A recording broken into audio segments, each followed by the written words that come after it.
manhunt has attracted national attention. However, U.S. Marshals pursue people like Christopher Dorner every day. News Channel 5's Deborah Lee joins us tonight with that part of the story. And Deb, you spoke with someone from the U.S. Marshal's office right here in Cleveland.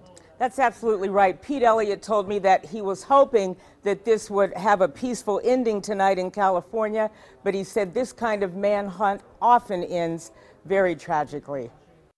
Desperate people commit desperate acts with tragic consequences. It's a scenario Pete Elliott knows all too well. He's the U.S. Marshal for the Northern District of Ohio.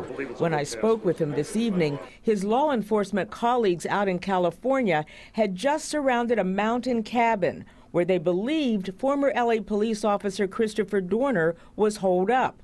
There was a shootout.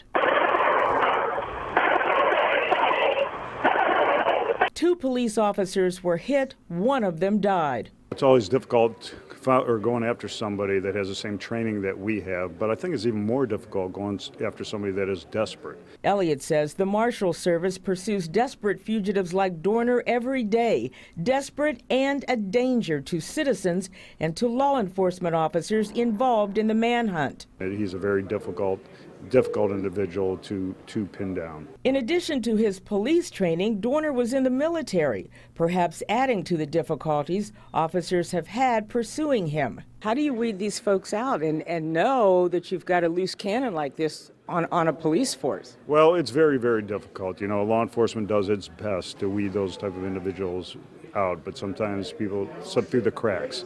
And, you know, you have a case here where that, you know, obviously happened.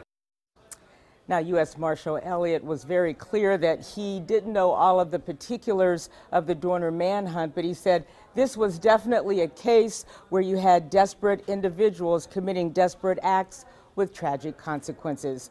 On your side in the newsroom, Deborah Lee, News Channel 5.